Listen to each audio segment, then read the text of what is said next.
बिस्मिल्लाहिर्रहमानिर्रहीम अस्सलाम वालेकुम। तो जैसा कि बेटा क्लास 8 मैथ के फाइनल टर्म के लिहाज से गेस्ट पेपर स्टार्ट किए हुए थे। ये देखिए मैथ के जो ऑब्जेक्टिव हैं, जितनी इंपॉर्टेंट एमसीक्यूज बन सकते थे उसके लिए मैंने सेपरेट वीडियो बनाई है, और शॉर्ट क्वेश्चन के लिए सेपरेट और लॉन्ग के लिए सेपरेट। अब ये वीडियो, इस वीडियो में इन सारे क्वेश्चन में जो और इम्पोर्टेंट क्वेश्चन है उनको समझाऊंगा। इसके क्वेश्चन भी और इसके ये देखे एमसीक्यूज भी जो इंपॉर्टेंट है वो समझाऊंगा। अब ये एमसीक्यूज जो कि ये वीडियो कौन सी है, ये एसबीए के वालों के स्टूडेंट्स के लिए भी है और जिनके बोर्ड के एग्जाम्स हैं उनके लिए भी है, क्योंकि इसमें बोर्ड के एग्जाम और एसबीए के स्टूडेंट्स के जो जो क्वेश्चन इंपॉर्टेंट है वो सारे समझाए गए हैं। तो बेटा बड़े ही आसान अल्फाज में, बड़े ही आसान अंदाज में समझाए गए हैं। तो आप वीडियो सारी देखिएगा, आपको इस वीडियो में ही सारे क्वेश्चन जो से हैं वो हो जाएंगे क्लियर। तो बेटा इस वीडियो को लाइक भी कर दें और चैनल को सब्सक्राइब भी कर दें। इससे नेक्स्ट आपने अब 9th क्लास में जाना है। अब 9th क्लास की बेटा स्टार्ट से ही आपको बोर्ड की तैयारी स्टार्ट करवा दी जाएगी। आप इस चैनल को अगर विजिट करें तो 9, 10 फर्स्ट ईयर सेकेंड ईयर इनकी बोर्ड के लिहाज से स्टार्ट से तैयारी करवा दी जाती है, ताकि जब क्लासेस स्टार्ट हो तब ही आप अपने सब्जेक्ट के लिहाज से तैयारी स्टार्ट कर देंगे। तो बेटा पहले क्वेश्चन करते हैं, बाद में इसके ऑब्जेक्टिव करेंगे। क्वेश्चन है, Aleem bought a motorcycle for rupees 80,000 के अलीम ने 80,000 रुपये में एक मोटरसाइकिल खरीदी है। तो देखिए खरीदी है ना, यानी कि कास्ट प्राइस, कीमत खरीद आपने लिखनी है कितनी, रुपीज़ 80,000 वो मैंने लिख ली है। And sold it for rupees 90,000 और 90,000 में उसने बेच दी है। यानी कि सेल प्राइस और उर्दू मीडियम में लिखना है कीमत फ़रोख्त वो कितनी है, रुपीज़ 90,000 मैंने लिख ली है। फाइंड इट्स परसेंटेज प्रॉफिट, किसकी प्रॉफिट फाइंड करनी है, परसेंटेज के लिहाज से नफ़ा फीसद में मालूम करना है। तो बेटा अगर आपने पहले वाली वीडियोस देखी हैं तो मुझे उम्मीद है कि आपको ये क्वेश्चन खुद ब खुद आप ये अब सॉल्व कर सकें, क्योंकि आपका कॉन्सेप्ट क्लियर है कि प्रॉफिट फाइंड करनी है। पहले प्रॉफिट, नफ़े का क्या फार्मूला है, sale price minus cost price. अब सेल प्राइस कितनी है, 90,000 माइनस कॉस्ट प्राइस कितनी है, 80,000। तो जब इनको नेगेटिव करेंगे ये बाकी रह जाएगा 10,000, 10,000 रुपये प्रॉफिट फाइंड की है। परसेंटेज में फाइंड करनी है ना, तो परसेंटेज में कन्वर्ट करने के लिए बेटा इसको 100% से मल्टीप्लाई करते हैं डिवाइडेड बाय कॉस्ट प्राइस, और वो कितनी है 80,000, उससे डिवाइड कर दी है। अब ये देखें ये 4 0 इस 4 0 से कट जाएंगे, 8 1 टाइम 8। अब इससे नेक्स्ट बाकी क्या रह गया, 100 डिवाइडेड बाय 8 और ये परसेंटेज का साइन। जब इसको डिवाइड करेंगे ये आ जाएगा 12.5 और ये परसेंटेज का साइन वैसे ही कि इतनी परसेंट उसको प्रॉफिट हुई है। देखिए बेटा कितना आसान है। इस तरह अगर स्टेटमेंट चेंज हो जाए, मिसाल के तौर पर सारा परचेज 8 × 1/3 मीटर्स ऑफ क्लॉथ, कि सारा ने इतने मीटर कपड़ा खरीदा है। तो सबसे पहले ये लिख लेते हैं कि टोटल क्लॉथ कितना है, वो पहले लिख लेते हैं कि टोटल कपड़ा उसका जितना उसने बाय किया है वो है 8 × 1/3 मीटर। नेक्स्ट है एंड यूज्ड 1 × 4/9, और इतना कपड़ा उसने इस्तेमाल किया है for cloth to stitch a shirt, अपनी शर्ट को सिलाई करने के लिए। अब यहाँ पे मैं लिख लूँगा कि उसने यूज्ड कर लिया हुआ है कितना, 1 × 4/9 मीटर।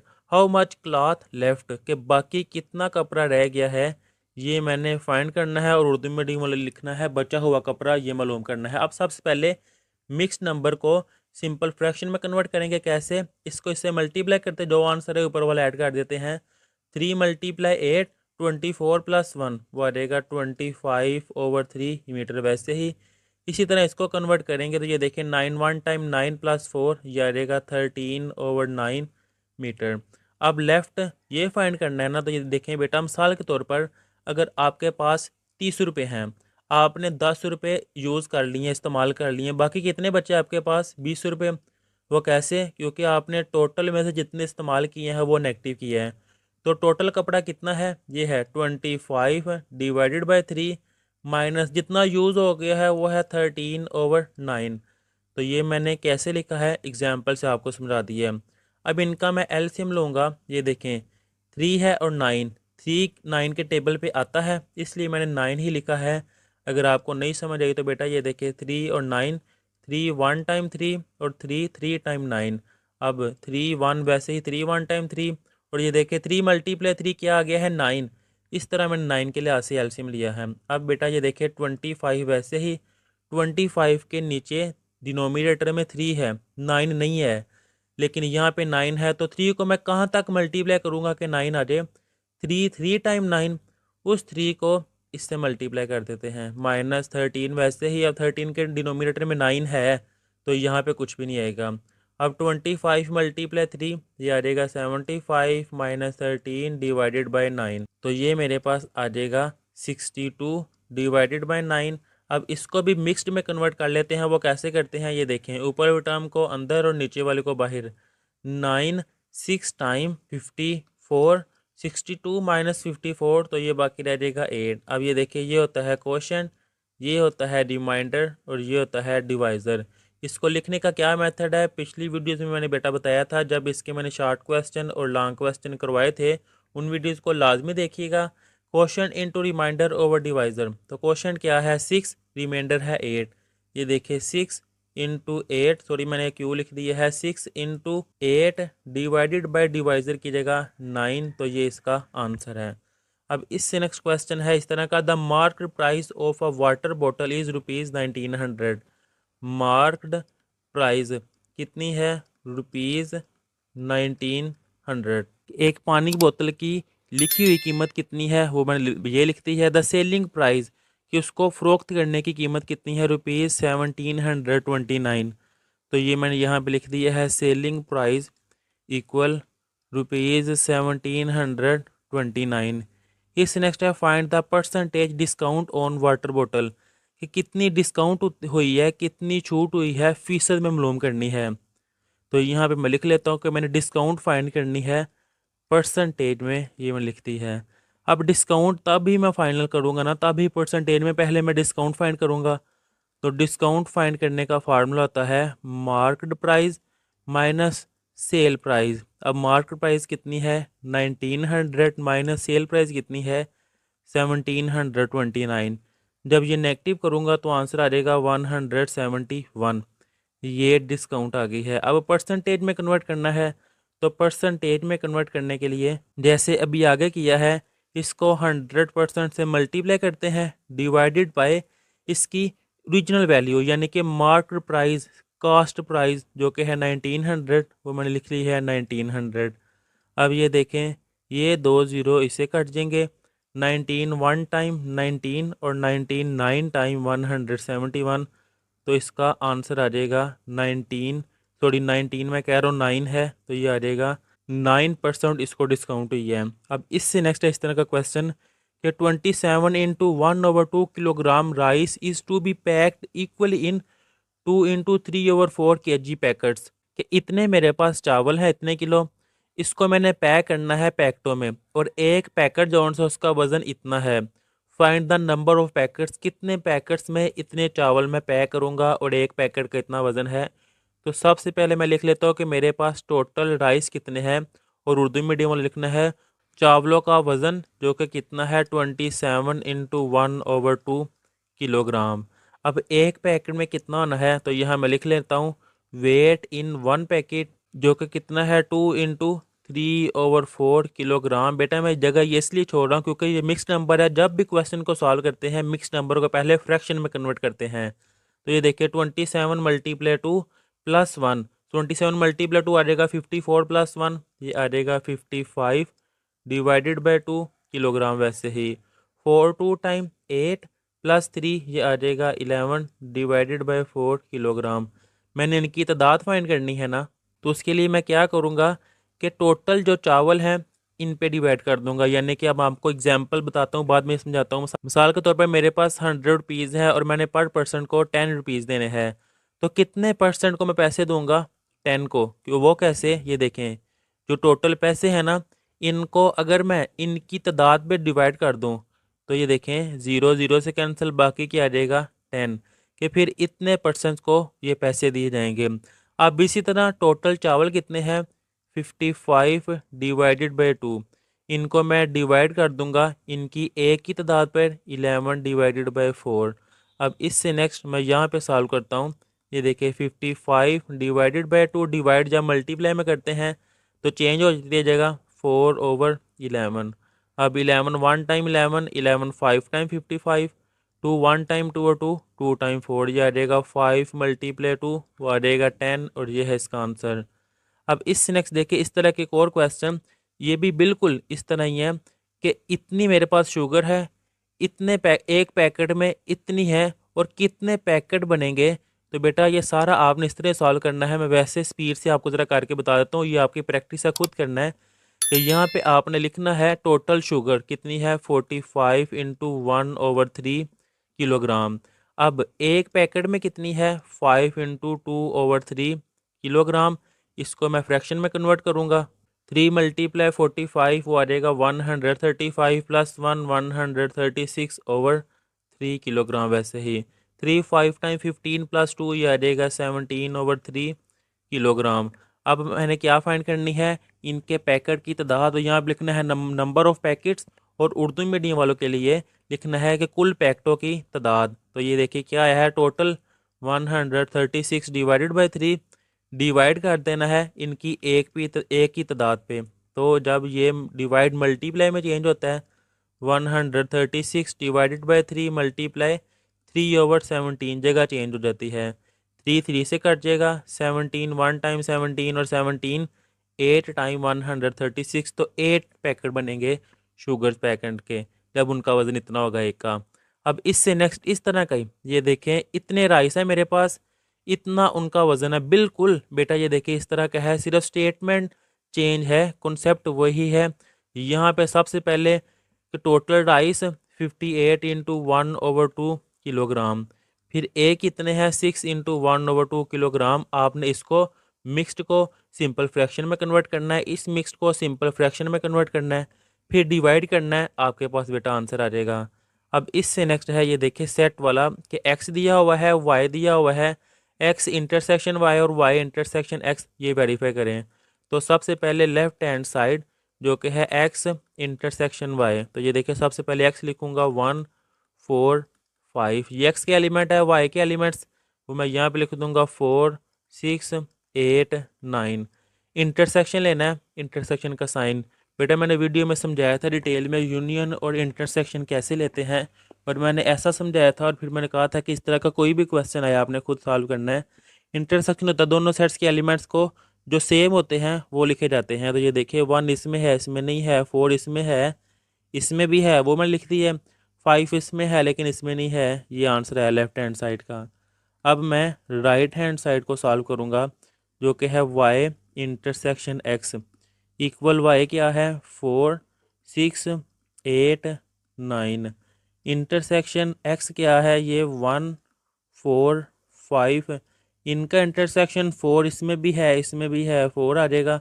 6 8 9 इनमें है लेकिन इनमें नहीं है, तो ये 4 ही आ जाएगा। तो ये देखिए लेफ्ट हैंड साइड का आंसर इक्वल आया है राइट हैंड साइड के। अब इससे नेक्स्ट देखिए बेटा, ए सेट दिया हुआ है, बी दिया हुआ है और सी दिया हुआ है। आपने क्या फाइंड करना है, A union into B union C equal A union B into union सी।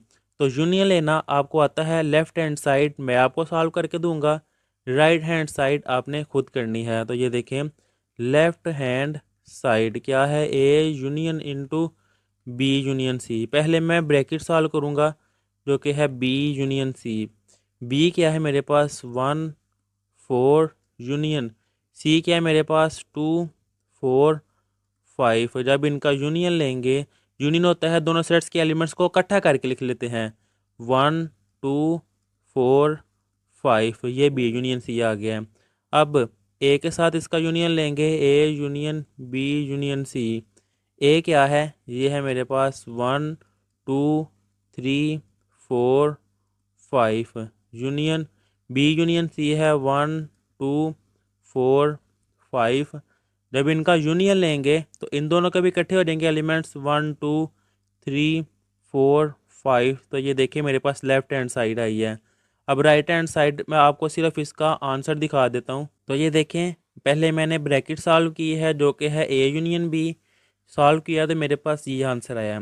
फिर इसका मैंने यूनियन जब सी से लिया है तो मेरे पास ये आंसर आया है, और left hand side right hand side equal है, यहाँ पर लिख देना फिर लेफ्ट हैंड साइड इक्वल है राइट हैंड साइड के। अब इससे नेक्स्ट इस तरह के और क्वेश्चन ये देखें, ए दिया हुआ है, बी दिया हुआ है, सी दिया हुआ है। तो पहले यूनियन के लिहाज से किया है, अब इंटरसेक्शन के लिहाज से। तो बेटा मैं सॉल्व करके ही आपको दिखा देता हूँ। तो ये देखिए बेटा, सबसे पहले मैंने लेफ्ट हैंड साइड लिखी है, इसमें पहले मैंने ब्रैकेट वालों को सॉल्व किया है, ब्रैकेट वाले एलिमेंट लिखे हैं, दोनों में 3 और 4 सेम है, तो इंटरसेक्शन की वजह से मैंने वो लिख दिया इसका आंसर में। फिर ब्रैकेट के साथ मैंने इंटरसेक्शन लेना है सी का, तो ये देखिए मैंने ये लिखा है ए इंटरसेक्शन बी का आंसर है 3 4, वैसे ही इंटरसेक्शन सी। अब इनमें कोई भी एलिमेंट सेम नहीं है तो मैंने खाली सेट लिख दी है। अब राइट हैंड साइड जो कि ये थी, ये है A intersection into B intersection C, मैंने वो लिखा है।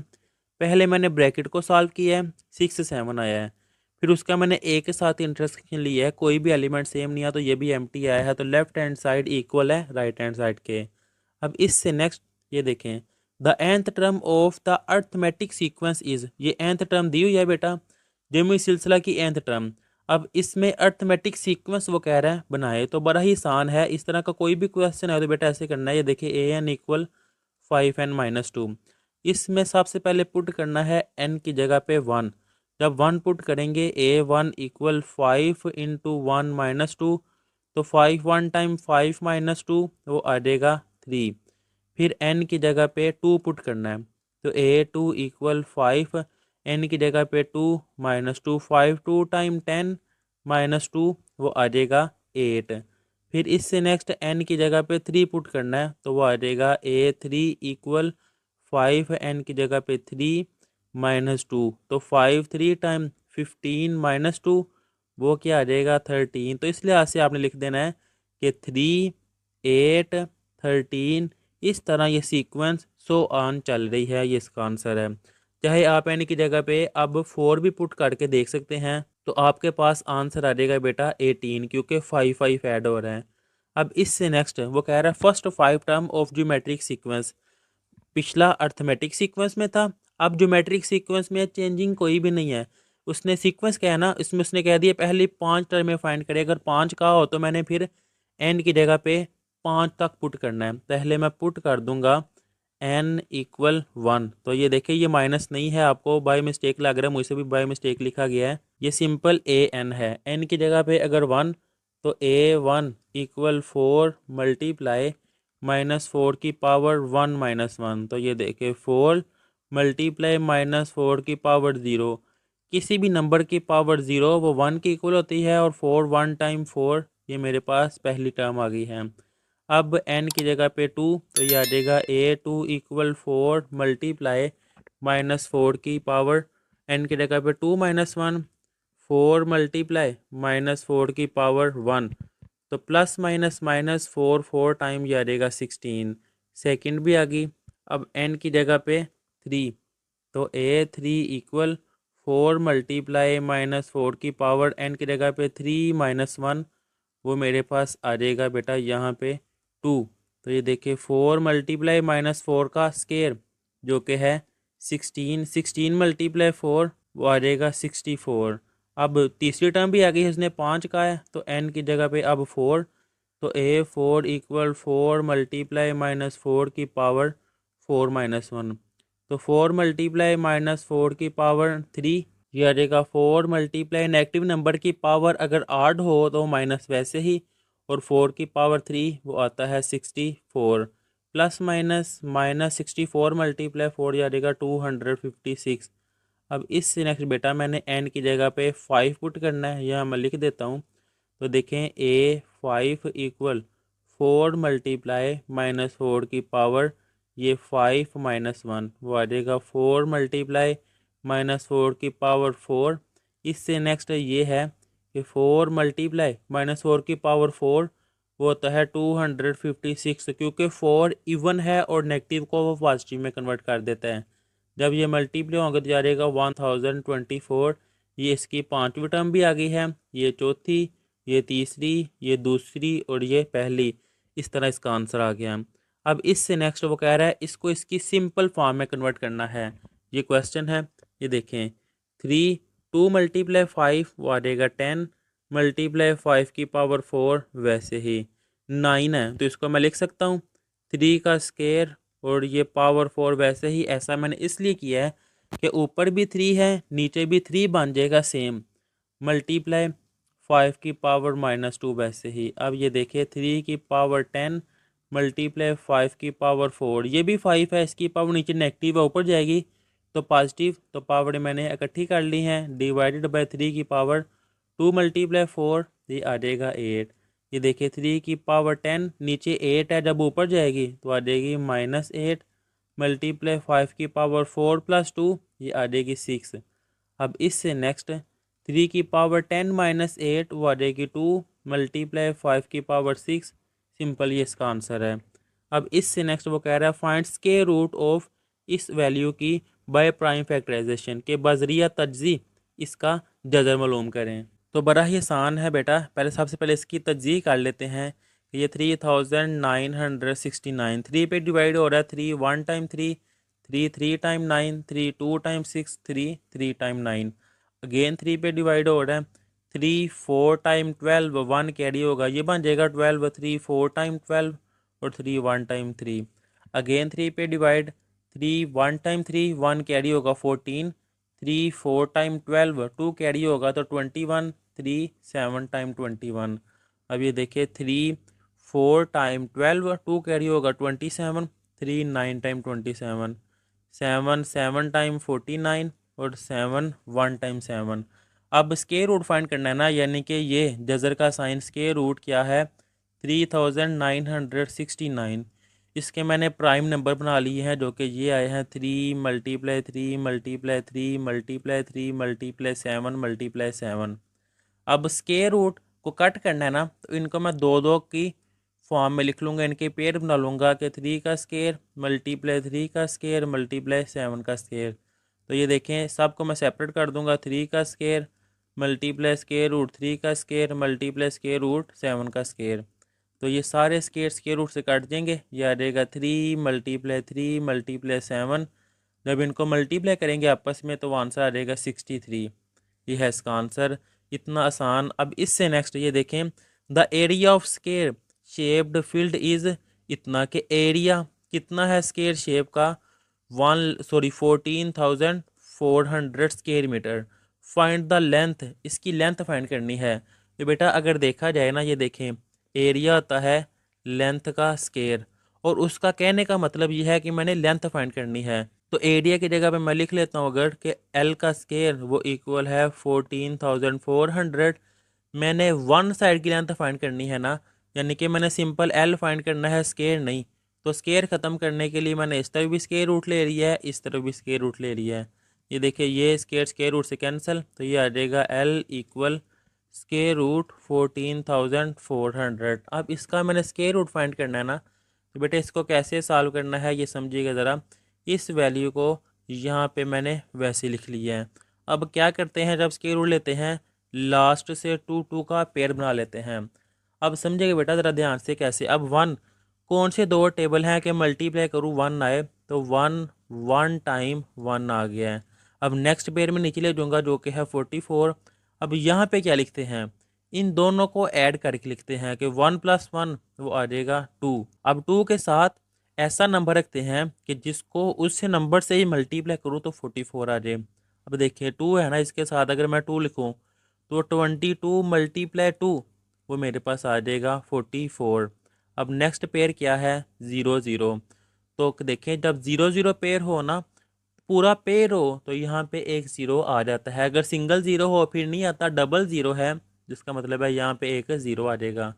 तो इसका मतलब है कि लेंथ वो मेरे पास इक्वल आई है स्क्वायर रूट 120 का स्क्वायर, ये इससे काट जाएगा तो L इक्वल 120। बेटा अगर आप सोच रहे हैं कि हम इसको भी इस तरह कर सकते हैं, उसने क्वेश्चन में ना कहा नहीं हुआ है यहाँ पे कि प्राइम फैक्टराइजेशन से करें, इसलिए मैंने ये वाला मेथड यूज़ नहीं किया। तो सिंपल ये इसका आंसर है। अब ये देखें द एरिया ऑफ, बिल्कुल पीछे वाले की तरह जिस तरह ये है, वो कह रहा है एरिया ऑफ स्क्वायर शेप्ड के एरिया कितना है 121 सेंटीमीटर स्क्वायर। और पीछे वाला क्वेश्चन, सॉरी बेटा मैंने यूनिट नहीं लिखा, ये मीटर था ना तो इसके साथ मीटर भी आएगा। जिस तरह यहाँ पे यूनिट मैंने साथ ही लिख दिया है। फाइंड द लेंथ, इसकी मैंने लेंथ फाइंड करनी है। अब एरिया होता है लेंथ का स्क्वायर इक्वल 121 सेंटीमीटर का स्क्वायर। तो ये देखिए स्क्वायर ख़त्म करने के लिए यहाँ पे आपने लिखना है टेकिंग स्क्वायर रूट, यहाँ पर भी बेटा लिखना है टेकिंग स्क्वायर रूट आपने, वो मैंने ज़रा स्पीड से करवा रहा हूँ, मुझे उम्मीद है आपको पता होगा इसलिए मैंने नहीं बताया। यहाँ पे लिखना है आपने taking square root, Urdu medium वाला लिखना है दोनों तरफ मुरब्बा लेने से। यहाँ पे भी टेकिंग स्क्वायर रूट, तो ये आ जाएगा स्क्वायर रूट एल का स्क्वायर इक्वल स्क्वायर रूट 121 और सेंटीमीटर का स्क्वायर। स्क्वायर स्क्वायर रूट से कैंसल कैंसल, एल इक्वल इस तरह सेंटीमीटर का स्क्वायर कट जाएगा, वो आ जाएगा सेंटीमीटर, बाकी रह जाएगा 121। और 121 बेटा 11 का स्क्वायर है, स्क्वायर स्क्वायर रूट से कट जाएगा तो ये आ जाएगा 11 सेंटीमीटर, ये मेरे पास लेंथ भी आ गई है। अब इससे नेक्स्ट ये देखिए कैलकुलेट द आर्क लेंथ, कि मैंने क्या फाइंड करनी है, आर्क लेंथ, ये मैंने यहाँ पे लिख लिया, ये मैंने फाइंड करनी है। इससे नेक्स्ट वो कह रहा है of circle if the radius of circle is, जबकि रेडियस मेरे पास दिया हुआ है 6 centimetre and the central angle, और एंगल मेरे पास दिया हुआ है 60 डिग्री। अब आर्क लेंथ का फार्मूला मैंने जब आपको शॉर्ट क्वेश्चन करवाए थे बड़ी डिटेल से समझाया था, इसका फार्मूला है x divided by 360 degree multiply 2 pi r. अब ये देखिए x की जगह ये वैल्यू 60 डिवाइडेड बाय 360 मल्टीप्लाई 2, इस पाई की जगह पे आ जाएगा 22 डिवाइडेड बाय 7, और r जो कि है 6 सेंटीमीटर वो मैंने वैसे लिख लिया है। अब इससे नेक्स्ट यहाँ पे सॉल्व करेंगे, उससे पहले बेटा ये देखें ये ज़ीरो इस ज़ीरो से कैंसिल, 6 1 टाइम 6 और 6 6 टाइम 36। अब ये 6 इससे कट जाएगा, 2 मल्टीप्लाई 22 वो आ जाएगा 44 डिवाइडेड बाय 7 और सेंटीमीटर वैसे ही। अगर इतना लिखते हैं ये भी आंसर है, अगर आपने डेसिमल में कन्वर्ट करना है तो ये आ जाएगा 6.29 सेंटीमीटर, ये भी आंसर है। अब इससे नेक्स्ट वो कह रहा है the radius of spherical tank filled with water is 2.1 metre, यानी कि आर रदास मेरे पास दिया हुआ है 2.1 metre. Find the volume of water, कि मैंने वॉल्यूम फाइंड करना। अब ये देखें स्फीरिकल टैंक है, स्फीरिकल टैंक के वॉल्यूम का क्या फार्मूला है बेटा बताएं। आपको मैंने बताया था 2-3 वीडियो में समझाया भी था, लॉन्ग क्वेश्चन की वीडियो में भी शॉर्ट में भी, कि वॉल्यूम का फार्मूला है 4/3 पाई आर क्यूब। शाबाश अगर आपने सही बताया है, तो 4/3, वैसे ही पाई की वैल्यू 22 डिवाइडेड बाय 7 और आर जो कि है 2.1 मीटर, इसकी पावर 3। अब 4 मल्टीप्लाई 22 वो आ जाएगा 88 डिवाइडेड बाय 3 मल्टीप्लाई 7 वो आ जाएगा 21, और 2.1 की पावर 3 वो आ जाएगा 9.01, और ये मीटर का क्यूब वैसे ही। इससे नेक्स्ट मैं यहाँ पे सॉल्व कर लेता हूँ। अब 88 डिवाइडेड बाय 21 ये आ जाएगा 4.19 मल्टीप्लाई हो रहा है 9.201 मीटर क्यूब वैसे ही। जब मल्टीप्लाई करेंगे वो आ जाएगा 38.8 मीटर क्यूब वैसे ही। तो बेटा ये है इसका आंसर। अब आर की जगह कोई भी वैल्यू दे दे, आपने इस तरह सॉल्व कर लेना है। अब ये देखिए उसने क्या वॉल्यूम वॉल्यूम ऑफ हेमिस्फेयर, कि निसफ कुरा, हेमिस्फेयर यानी कि निसफ कुरा, हेमी का मतलब होता है आधा स्फीयर, आधे स्फीयर का वॉल्यूम फाइंड करना है। बेटा ये आपके लिए नई चीज़ है, अब क्योंकि मैंने शॉर्ट लॉन्ग क्वेश्चन में ये नहीं थी बताई। रेडियस आर है मेरे पास 7 सेंटीमीटर, तो हेमिस्फीयर का वॉल्यूम का फार्मूला 4/3 ये नहीं आएगा, ये पूरे वॉल्यूम का फार्मूला है। हेमी होता है आधा वॉल्यूम, तो इसलिए आएगा 2/3 पाई आर क्यूब। तो ये देखें 2/3 पाई की जगह पे आ जाएगा 22/7, और आर की जगह पर 7 सेंटीमीटर क्यूब वैसे ही। अब 2 मल्टीप्लाई 22 वो मेरे पास आ जाएगा 88 डिवाइडेड बाय 3, क्योंकि ये एक 7 इस एक से कैंसिल हो जाएगा, बाकी 2 रह जाएगा, तो 7 का स्क्वायर वो आ जाएगा 49, और सेंटीमीटर का क्यूब वैसे ही। अगर आप सोच रहे हैं कि ये कट गया बाकी 2 रह गया तो यहाँ पे स्क्वायर क्यों नहीं आया, वो 7 के लिहाज से कटा है, सेंटीमीटर का वैसे ही आ जाएगा। अब 49 मल्टीप्लाई 88 तो वो आ जाएगा 2156 डिवाइडेड बाय 3, तो जब डिवाइड करेंगे 3 से ये आ जाएगा 718.66 सेंटीमीटर का क्यूब। ये भी लिखते हैं तो गलत नहीं है, ये भी आंसर है। अब इससे नेक्स्ट वो कह रहा है फाइंड द सोल्यूशन सेट, कि सोल्यूशन सेट मैंने फाइंड करना है by using the method of substitution, कीमत दर्ज करने के तरीके से हल करें।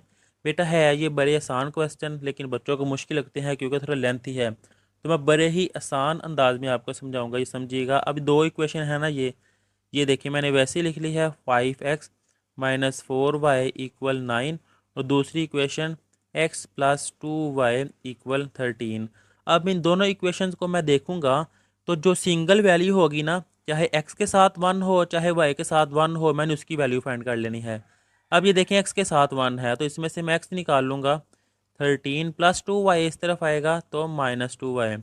इसको मैं कह दूंगा ये है मेरे पास इक्वेशन नंबर 1 और इसको मैं यहाँ पे दूसरी इक्वेशन में पुट कर दूंगा। ये देखिए 5 वैसे ही x की जगह पर 13 माइनस 2y, ये माइनस 4y वैसे ही equal 9।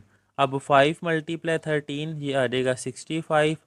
5 to time 10y minus 4y equal 9। तो 65 ये देखिए प्लस है, इसको मैं उस तरफ ले जाऊँगा 9 माइनस 65 वैसे ही, और यहाँ पर -10 और -14 ये आ जाएगा, सॉरी -10 -4 ये आ जाएगा -14y। अब -14y वो वैसे ही -14y इक्वल 9 माइनस 65 वो आ जाएगा -56। y फाइंड करना है -14 मल्टीप्लाई और इस तरफ आके डिवाइड। अब माइनस माइनस से कैंसिल 56 डिवाइडेड बाय 14 तो ये आ जाएगा 4, क्योंकि 14 1 टाइम 14 14 4 टाइम 56 ये y की वैल्यू आ गई है। अब इस y की वैल्यू को मैं इक्वेशन नंबर 1 में पुट करूंगा तो मेरे पास x की वैल्यू आ जाएगी। यह मैं लिखूंगा पुट इन इक्वेशन 1। तो ये देखें x equal 13 minus 2y, x equal 13 minus 2y की जगह पर ये वैल्यू आ जाएगी 4। x इक्वल 13 माइनस 2 4 टाइम 8, तो x मेरे पास आ गया है 5। अब पहले x की वैल्यू होती है बाद में y की, x की जगह पर 5 और y की वैल्यू है 4।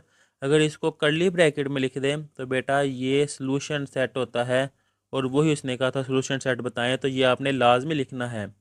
अब इससे नेक्स्ट है find the solution set by using. इस तरह के क्वेश्चन के सॉल्यूशन सेट फाइंड करना है। मैं इस तरह के आपको 2-3 क्वेश्चन करवाऊंगा ताकि जिनको ये मुश्किल लगते हैं उनका कॉन्सेप्ट क्लियर हो, जिनको आसान लगने लग जाए। अब इनको दोनों को जब मैं देखूंगा तो ये देखिए y के साथ 1 है तो y की वैल्यू मैं फाइंड कर लूँगा। 7 प्लस 2x इस तरफ आएगा -2x। इसको मैं कह दूंगा ये है मेरे पास इक्वेशन नंबर 1, और इस y की वैल्यू को मैं यहाँ पे पुट कर दूंगा 3x माइनस 2, वाई की जगह पर 7 माइनस 2x इक्वल 8। अब ये देखिए 3x minus plus -2 7 time 14 minus minus plus 2 time 4x equal 8। 3 plus 4 ये आ जाएगा 7x इक्वल 8। ये देखिए कांस्टेंट -14 है, उस तरफ ले जाऊंगा तो वो हो जाएगा प्लस का 14। तो 7x इक्वल 8 प्लस 14 वो आ जाएगा 22। x इक्वल 22 डिवाइडेड बाय 7, क्योंकि 7 मल्टीपल और इस तरफ आके डिवाइड हो जाएगा तो मेरे पास ये x की वैल्यू आ गई है। अब इस x की वैल्यू को मैं इक्वेशन नंबर 1 में पुट कर दूंगा तो मेरे पास y की आ जाएगी value put x equal 22/7 in equation number 1। तो ये देखें y equal 7, y equal 7 minus 2x है, 2x की जगह पे 22/7, तो y इक्वल 7 माइनस 2 मल्टीप्लाई 22 ये आ जाएगा 44/7। तो y इक्वल इसके डिनोमिनेटर में 1 है, इसके डिनोमिनेटर में 7, तो मैं 7 के लिहाज से एलसीएम लूँगा। अब ये 7 वैसे ही इसके नीचे 1 है 7 नहीं है तो ये इससे मल्टीप्लाई हो जाएगा -44 वैसे ही। y equal 7 multiply 7 49 minus 44 divided by 7, तो y मेरे पास आ गया बेटा 5/7। y की वैल्यू भी आ गई है, x की वैल्यू भी आ गई है, तो इनको लिखूंगा। पहले x की वैल्यू लिखते हैं जो कि है 22/7, 22/7, और y की जगह पर 5/7 ब्रैकेट क्लोज करली ब्रैकेट में लिखूंगा तो ये सोल्यूशन सेट आ जाएगा। अब इससे नेक्स्ट इस तरह का बेटा एक और क्वेश्चन है, ये देखें ये वैल्यू है एक और एक ये वैल्यू, इसमें से आपने x की वैल्यू फाइंड करनी है, फिर इसको आपने इसमें पुट कर देना है, आपके पास y की वैल्यू आ जाएगी। जो y की वैल्यू आएगी उसको वापस इस इक्वेशन नंबर 1 में पुट कर देना है, आपके पास x की वैल्यू भी आ जाएगी। 2 क्वेश्चन करवाए हैं, ये आपकी प्रैक्टिस के लिए है। अब इससे नेक्स्ट ये है construct triangle A B C, के triangle A B C draw करें। ए बी दिया हुआ है, बी सी बी और एंगल बी की। अब ये कैसे ड्रा करना है देखें, बेटा आपने पेंसिल और स्केल, स्केल आपने अपनी कॉपी पे रखना है, जो भी आपका पेपर है जो, उसके ऊपर रखकर आपने एक लाइन ड्रा करनी है 4.6 सेंटीमीटर। ये मैंने 4.6 सेंटीमीटर लाइन ड्रा की, ए बी।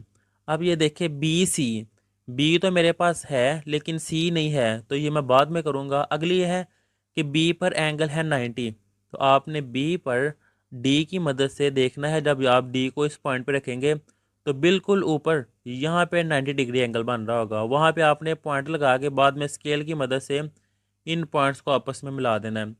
फिर आपने स्केल को ज़ीरो आपने यहाँ पे रखना है, ऊपर की तरफ स्केल करना है, जहाँ पर 5.8 होगा वहाँ पे आपने पॉइंट लगा देना और इसको नाम दे देना सी का, क्योंकि बी सी है ना, तो बी सी हो जाएगा फिर आपके पास 5.8 सेंटीमीटर।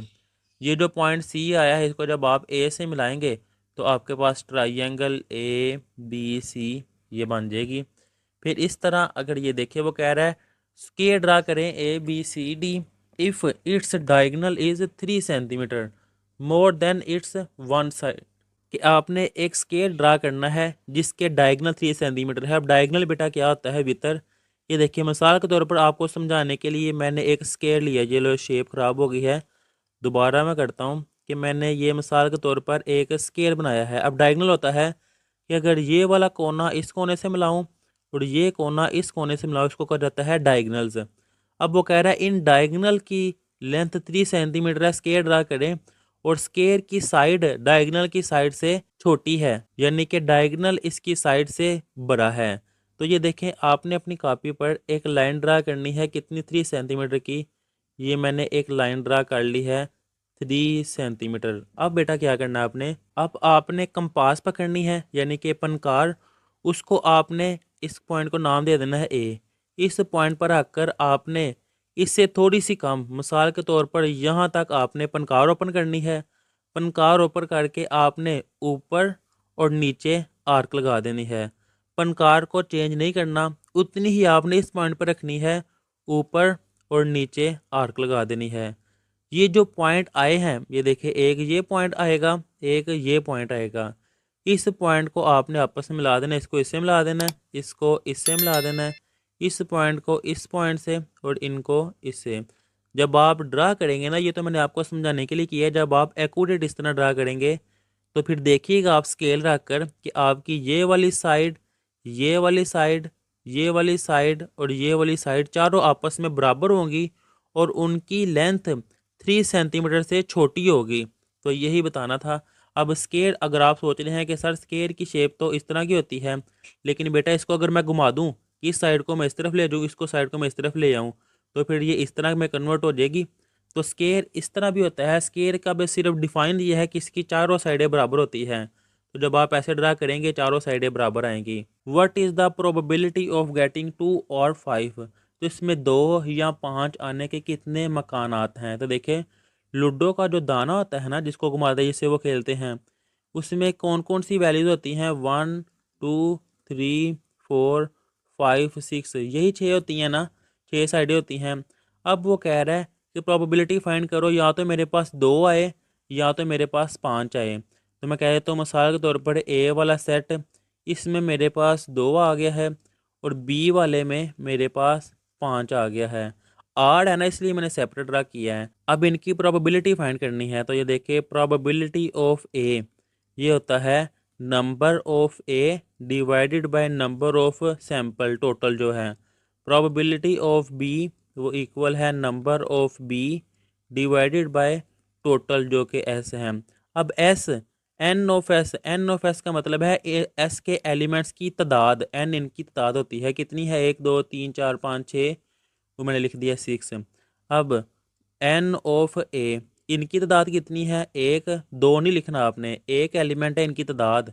इसी तरह इस बी वाले की तादाद ये है 1। अब इनकी वैल्यूज पुट करनी है सिंपल। प्रोबेबिलिटी ऑफ ए की नंबर की कितने हैं 1 और एन ऑफ एस है 6, तो 1/6 सिंपल इसका answer. Probability of B number of B वाले एलिमेंट वो है 1/s की है 6, तो 1/6 1/6 ये है इसका आंसर। अब इससे नेक्स्ट देखें मिसाल के तौर पर if a given spinner is run कि अगर एक स्पिनर है इसको रन किया गया है, find the probability of getting. तो इस पर आने वाले ये 2 पॉइंट्स हैं, इनकी प्रोबेबिलिटी फाइंड करें। तो ये देखिए बेटा, मिसाल के तौर पर सबसे पहले मैं सैंपल ले लेता हूँ, कौन कौन से एलिमेंट है 1 2 3 4 5 6, वो मैं लिख लेता हूँ 1 2 3 4 5 और 6। अब इनकी तादाद कितनी है वो मैं लिख लूँगा, यहाँ पे 6 एलिमेंट है तो इनकी तादाद 6 ही आएगी, वो मैं 6 लिख लेता हूँ। अब इसका फर्स्ट वाले पार्ट में वो कह रहा है इवन नंबर। मैं मिसाल के तौर पर इसमें इवन नंबर कौन से हैं, इवन होता है जो 2 पे डिवाइड हो। एक 2 है, एक 4 है और 6 है, वो मैं यहाँ पे लिख लेता हूँ 2 4 6। अब इनकी तादाद कितनी है, इनकी तादाद है 3, वो मैंने लिख ली है। प्रोबेबिलिटी उसने क्या है, प्रोबेबिलिटी फाइंड करें, प्रोबेबिलिटी ऑफ ए वो इक्वल है कि इनके ए वाले की तादाद divided by N of S जो सैंपल है। तो एन ऑफ ए कितना है 3 divided by N of S कितना है 6। तो ये कैंसिल होकर प्रोबेबिलिटी ऑफ ए आ जाएगी 1/3। अब सेकंड वाला यहाँ पे मैं कर देता हूँ, ये क्या है, नंबर ऑफ 6, यानी कि इसको मैं बी वाले का नाम दे देता हूँ। इसमें 6 कितनी दफ़ा आए हैं, एक दफ़ा, वो 6। अब इसकी तादाद कितनी है, एक। प्रोबेबिलिटी ऑफ बी वो इक्वल है number of B divided by number of sample. तो बी कितना है 1 और सैंपल 6, तो 1/6 सेकेंड पार्ट का आंसर है और ये फर्स्ट पार्ट का आंसर। अब इससे नेक्स्ट बेटा इसकी ऑब्जेक्टिव देखते हैं। तो ऑब्जेक्टिव ये देखें, identify the irrational number. Urdu medium वालों की मैं साथ साथ पढ़ के बता दूंगा, इनकी मैं ट्रांसलेशन करूंगा तो उर्दू मीडियम वाले वो सुन लें। ये शनाख्त करनी है इनमें इरेशनल कौन सा है, गैर नातिक कौन सा है। तो इरेशनल गैर नातिक वो होता है कि अगर स्क्वायर रूट के अंदर प्राइम नंबर आ जाए। तो ये देखें 29 ये प्राइम नंबर है जो कि 29 पे डिवाइड होता है, तो ये डी वाला इसका आंसर है। The number square root 3 square root के अंदर प्राइम आ गया है, तो ये भी इरेशनल है। 78.5243 फोर सिग्निफिकेंट में कन्वर्ट करना है। तो ये देखें 78.52 ये 4 बनेंगे। अब 2 से आगे क्या है 4, 4 क्या है 5 से छोटा ही है, तो पिछला नंबर वैसे ही आ जाएगा, ये इसका आंसर है। तो बेटा मैं ज़रा अब स्पीड से करवाऊंगा ऑब्जेक्टिव, क्योंकि ये सारी ऑब्जेक्टिव मैंने एक सेपरेट वीडियो में समझाई है। उस वीडियो को आप जब देख लेंगे तो जो मर्जी एमसीक्यूज वो बना दे आपको आ जाएगा, क्योंकि आपका कॉन्सेप्ट क्लियर होगा, मैंने बड़े डिटेल से समझाया उसमें। उस वीडियो का लिंक इस वीडियो के नीचे डिस्क्रिप्शन में है, आप वो लाजमी देखिएगा। नेक्स्ट है if the length of side of a square, length दी हुई है 12, इसका एरिया फाइंड करना है। तो एरिया होता है लेंथ मल्टीप्लाई लेंथ, 12 मल्टीप्लाई 12 वो आ जाएगा 144। नेक्स्ट है फर्स्ट 7 नेचुरल नंबर 1 2 3 4 5 6 7 ये है, तो बी वाला इसका आंसर। अब इससे नेक्स्ट है, अब उर्दू मीडियम वालों के लिए नेचुरल नंबर होता है कुदरती अदाद का सेट। अब इससे next identify the equivalent set, इनमें कौन से सेट आपस में इक्वल है, बराबर हैं। तो बराबर वो होते हैं, ऐसा नहीं कि उनके नंबर सेम हो 1 1 2 2 3 3, बराबर होते हैं, इक्विवेलेंट होते हैं अगर इनकी तादाद सेम हो। ये देखें 1 2 3 4 5 है, 1 2 3 4 5, ये भी 5 है, तो ये इसका आंसर है। अगर ये देखें ये 5 है ये 4 है, इक्वल नहीं है। इस तरह 1 2 3 4 5 ये 5 है और 1 2 3 4 5 6 ये 6 है, ये भी इक्वल नहीं है। तो कॉन्सेप्ट आपको पता चल गया होगा। अब नंबर ऑफ सबसेट, इसके सबसेट की तादाद तो मैंने बताया था 2 की पावर n, इससे आप सबसेट फाइंड कर सकते हैं। तो 2 की पावर n होता है कि इनकी तादाद 1 2 3, 2 की पावर 3 जो कि 8 आता है, तो डी इसका आंसर। वैल्यू ऑफ y कैसे फाइंड करनी है, फर्स्ट को लास्ट से मल्टीप्लाई करते हैं और सेंटर वाले दोनों को। तो ये देखें 20 multiply 5 equal y multiply 5, sorry 20 multiply 10 है, मैंने 5 लिख दी है। 20 मल्टीप्लाई 10 इक्वल y मल्टीप्लाई 5, तो 20 मल्टीप्लाई 10 5 मल्टीप्लाई और इस तरफ आके डिवाइड इक्वल y, तो 5 2 टाइम 10, 20 मल्टीप्लाई 2 वो आ जाएगा 40, तो सी इसका आंसर। अब ये देखिए वो कह रहा है इतने पैसे हैं, इसको यूएस डॉलर में कन्वर्ट करें, जबकि $1 इतने का है। यानी कि आपने 4914 को डिवाइड करना है 280.11, तो आपके पास ये आंसर आ जाएगा। Asad bought a cycle, Asad ने एक साइकिल इतने की खरीदी है और इतने की उसने बेची है, इसको कितना लॉस हुआ है परसेंटेज में फाइंड करें।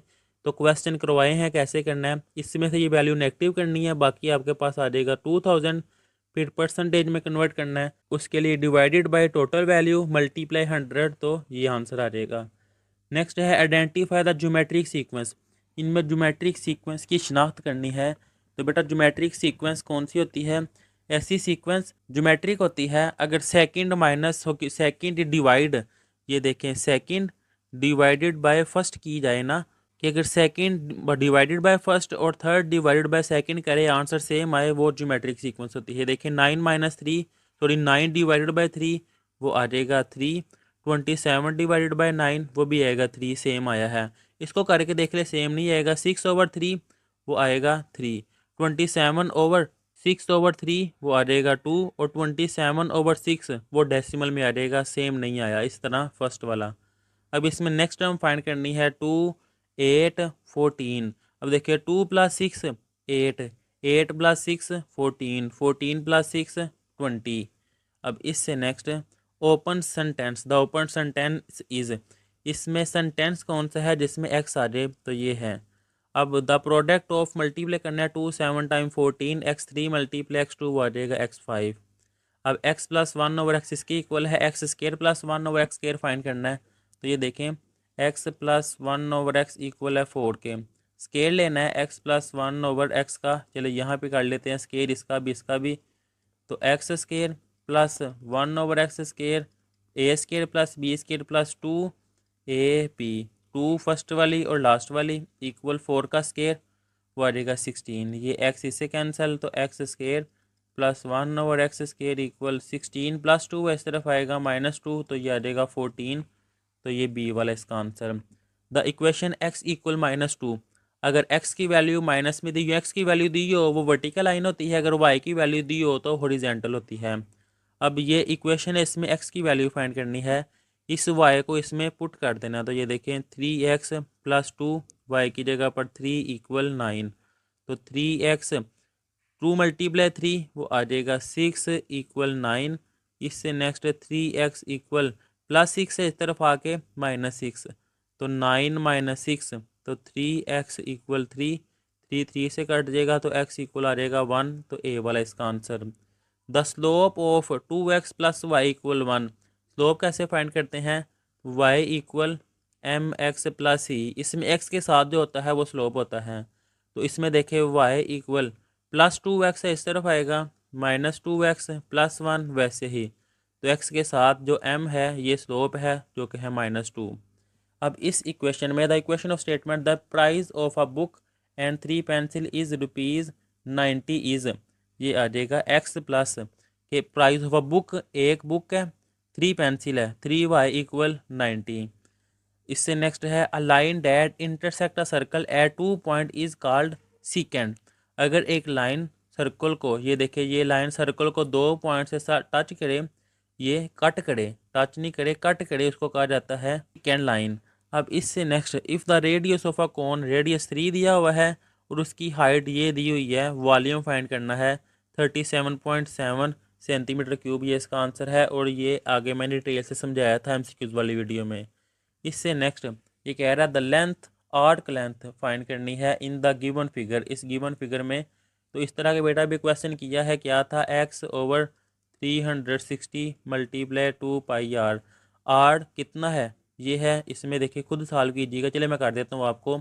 x की जगह पे आ जाएगा 120, ये आ जाएगा 120 डिवाइडेड बाय 360 × 2π, और आर क्या है 9, वो मैंने यहाँ पे लिख दिया 9 सेंटीमीटर ब्रैकेट में।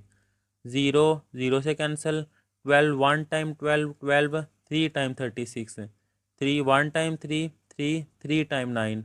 अब 3 × 2 ये आ जाएगा 6π सेंटीमीटर वैसे ही। तो ये देखें इसका answer. If angle of a triangle are 55 and 65, एक ट्राइंगल के ये दो एंगल है, तीसरा एंगल वगैरह फाइंड करें। तो देखिए बेटा कैसे होता है, इन दोनों एंगल्स को 180 से नेगेटिव कर देते हैं। अब 180 - 55 - 65 जब नेगेटिव करेंगे तो आपके पास आंसर आ जाएगा 60। अब ए दिया हुआ है एंगल, सी दिया हुआ है, बी फाइंड करना है ट्राइंगल में, वही जिस तरह अभी ये मैंने आपको बताया है 180 - 50 - 55, तो आ जाएगा 75।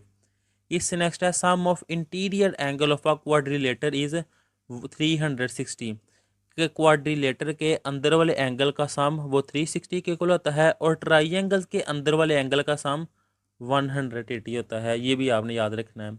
If the distance objects had image from centre of enlargement is 8 and 2 unit respectively then the scale factor will be 1/4 के 2/8 करेंगे वो आपके पास 1/4 आ जाएगा। ये देख लें 2/8 2 1 टाइम 2 2 4 टाइम 8 तो 1/4। Next the example of continuous data is ये 4.5 कॉन्टीन्यूस है चली जा रहा है। अब इससे नेक्स्ट है the scope of a student in 3 papers are 44 36 10 the mean of his mark. Mean होता है तीनों को जमा करके इनकी तादाद पे फाइंड कर देते डिवाइड कर देते हैं। तो 44 + 36 + 10 डिवाइडेड बाय 3 तो आपके पास 30 आएगा। If the events are mutually exclusive then the value of P intersection B is 0। Exclusive एक जैसे हैं एक जैसे नहीं है तो 0 आ जाएगा। If a coin tossed twice के अगर एक कॉइन को 2 दफ़ा टॉस किया गया है the probability of getting 2 heads. अब इसको सॉल्व मैंने आपको पिछले शॉर्ट क्वेश्चन वाली वीडियो में करवाया था। ये देखें 2 कॉइन्स को जब टॉस किया गया है या तो दोनों का हेड आएगा या दोनों की टेल आएगी या एक का हेड टेल आएगी या एक की टेल और एक का हेड आएगा। अब वो कह रहा है दोनों दफ़ा हेड जब आए दोनों दफ़ा हेड एक दफ़ा आ सकता है और ये कितने हैं 1 2 3 4 तो 1/4 ये इसका आंसर। अब इस जैसे और MCQs हैं। अब ये आपको सही नज़र नहीं आ रहे होंगे क्योंकि काफ़ी ज़्यादा रिपीट हुए हैं तो थोड़े मैं आपको समझाता हूँ समझिएगा। वो कह रहे हैं इसको जब राउंड ऑफ करेंगे ना 2 डिजिट में तो आ जाएगा 50.57 है। नेक्स्ट है 6 जो कि 5 से बढ़ा है तो पिछला भी बढ़ जाएगा ये आ जाएगा 50.58 यानी कि B वाला इसका आंसर है। नेक्स्ट है द स्क्वायर रूट 17 यानी कि 17 × 17 वो आएगा 289 तो ये B वाला इसका आंसर है। द स्क्वायर रूट ऑफ 484 के स्क्वायर रूट 484 उर्दू मीडियम वालों के लिए कि इनका जज़र लेना है तो इसका आंसर आएगा B के 22 का स्क्वायर लें तो 484 आता है। If the length of a square length दी हुई है और एरिया फाइंड करना है यानी कि 6 × 6 वो आएगा 36 ये C वाला। फर्स्ट 7 आगे आया किया था ये आइडेंटिफाई इक्वल सेट इनमें इक्वल सेट कौन से हैं तो ये देखे B वाला 2 है ये देखे ये 2 लिखा हुआ है 3 4 5 6 फिर 3 आगे मिस हो गया है 2 के आगे 3 भी आएगा और फिर कर्ली ब्रैकेट। अब इससे नेक्स्ट है 4 ये लिखा हुआ है 5 ये लिखा हुआ है 6 ये लिखा हुआ है सॉरी बेटा ये 3 नहीं आएगा ये स्टार्ट में लिखा हुआ है 2 5 6 4 5 जगह आगे पीछे है लेकिन है ये बराबर। नेक्स्ट है द नंबर ऑफ सबसेट मैंने बताया था 2 की पावर n देखें 2 की पावर कितनी एलिमेंट है 2 तो 2 की पावर 2 4 तो D वाला इसका आंसर है। इसी तरह द वैल्यू ऑफ x की वैल्यू फाइंड करनी है पहला आखिरी से मल्टीप्लाई हो जाएगा कि 3 × 21 इक्वल सेंटर वाले दोनों x × 9 मैंने x फाइंड करना है 3 × 21 9 मल्टीप्लाई और इस तरफ आके डिवाइड तो 9 3 टाइम 21 3 × 3 9 तो ये देखें D वाला इसका आंसर है जो कि 9 है। अब इससे नेक्स्ट वो कह रहा है इतने पैसे है $1 की ये प्राइस है क्या आंसर आएगा आगे मैंने आपको समझाया था इस अमाउंट को इस डॉलर की प्राइस से डिवाइड कर देते हैं तो आपके पास आंसर आ जाएगा। अब इसका आंसर आएगा ये B वाला। इससे नेक्स्ट है असद बॉट साइकिल आगे ये सॉल्व किया था जिसका आंसर आया था 1.33% ये B वाला। आइडेंटिफाई द ज्योमेट्रिक सीक्वेंस होती है सेकंड डिवाइडेड बाय फर्स्ट तो ये देखें 8 डिवाइडेड बाय 16 वो आएगा 1/2 4 डिवाइडेड बाय 8 वो भी आएगा 1/2 तो A वाला इसका आंसर है। द नेक्स्ट 2 टर्म 2 9 16 यानी कि 7 7 ऐड कर रहे हैं तो 23 + 7 वो आएगा 30 यानी कि B वाला इसका आंसर है। अब इससे नेक्स्ट है द क्लोज्ड सबसेट इज इसमें सबसेट कौन सा है क्लोज्ड तो इसका आंसर आएगा ये B वाला 5 × 4 वो इक्वल 20। इससे नेक्स्ट है द प्रोडक्ट ऑफ इनको मल्टीप्लाई करना है तो मल्टीप्लाई करना है बेटा आपको आता है तो इसका आंसर जब मल्टीप्लाई करेंगे तो ये B वाला आएगा। नेक्स्ट है x + 1/7 की वैल्यू दी हुई है x² + 1/x² फाइंड करना है तो ये अभी आगे ये आपको सॉल्व करके समझाया सारा कि आपने कैसे फाइंड करना है। ये है इस तरह स्केयर का फार्मूला आपने लगाना है तो आपके पास आंसर आ जाएगा। जब आप फार्मूला अप्लाई करेंगे चलिए मैं आपको करके दिखाता हूँ A² plus B square plus 2ab 7 है तो 7 का स्केयर आएगा 49 प्लस 2 है इस तरफ आएगा -2 49 -2 वो आएगा 47 तो ये बी वाला इसका answer. Identify the equation of vertical line. अब इससे next x plus 3y equal है 5 के and x equal -1 then the value of y will be, यानी कि x की जगह -1 पुट करना है तो ये आ जाएगा -1 प्लस 3y इक्वल 5। तो 3y इक्वल माइनस है तो ये देखिए -1 प्लस 3y इक्वल 5, ये -1 है इस तरफ आके +1 3y इक्वल 5 प्लस 1 कि 3y इक्वल 6 3 मल्टीप्लाई और इस तरफ आके डिवाइड 6/3 तो वो आ जाएगा 2। तो ये देखें सी वाला इसका आंसर है। द स्लोप ऑफ आगे भी ये सॉल्व किया था, इसका आंसर आएगा -1/2। कॉन्सेप्ट आपको समझा दिया था। अब इससे नेक्स्ट है 21 वाला, तो जिसका आंसर आएगा ये बी वाला कि ट्वाइस द प्राइस एक्स के साथ 2 आ जाएगा इंक्रीज बाय 8, यानी कि 8 से 8 दफ़ा 8 दफ़ा इंक्रीज हो रहा है तो वो +8 आ जाएगा। अगर इंक्रीज हो प्लस आता है, डिक्रीज हो नेगेटिव आता है। इज वाई यानी कि इक्वल वाई बी वाला। A line segment joining any 2 point of a circle is called, तो ये आगे पढ़ा है कि ये कॉर्ड होती है तो सी वाला इसका आंसर है। और यहाँ पर ये गेस्ट पेपर कंप्लीट कर लिए हुए हैं। अल्लाह हाफिज़।